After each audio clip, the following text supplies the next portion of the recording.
Shalom dan salam sejahtera. Bacaan renungan harian diambil dari buku Agar Kita Tidak Lupa. 15 April 2026, Rabu. Mari berdoa. Bapa di surga, hari ini kami mau membaca dan mendengar firman-Mu. Biarlah kiranya kuasa Roh Kudus masuk ke dalam hati dan pikiran kami, agar kami bersedia menerima firman-Mu. Dalam nama Yesus kami berdoa, amin. Tajuk bacaan memurnikan message Advent. Ayat inti, karena anak domba di tengah-tengah takhta itu akan menjadi gembala mereka. Dia akan membimbing mereka ke mata air yang membawa hidup, dan Allah akan menghapuskan setiap titik air mata mereka. Wahyu 7 ayat 17. Revisionisme merupakan sebahagian daripada perkembangan Sabbatarianisme pada tahun 1850-an, apabila mereka mula menilai semula beberapa pemahaman mereka dan menyesuaikannya dengan sewajarnya.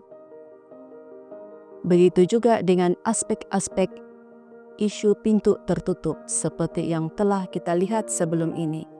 Oleh itu, menjelang awal tahun 1852, James White dapat mengisytiharkan pintu terbuka ini yang kami ajarkan dan mengajak mereka yang mempunyai telinga untuk mendengar, datang kepadanya dan menemukan keselamatan melalui Yesus Kristus. Ada kemuliaan yang luar biasa dalam pandangan bahwa Yesus telah membuka pintu ke tempat yang paling kudus.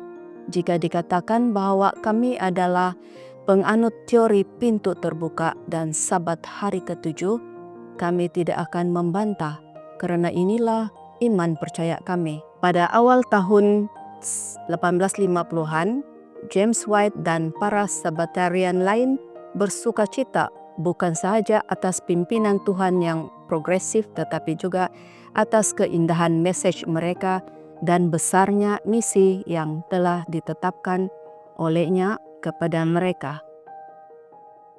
Sikap mereka mengandungi sesuatu yang penting. Mereka tidak takut untuk mengakui bahwa mereka telah melakukan kesilapan.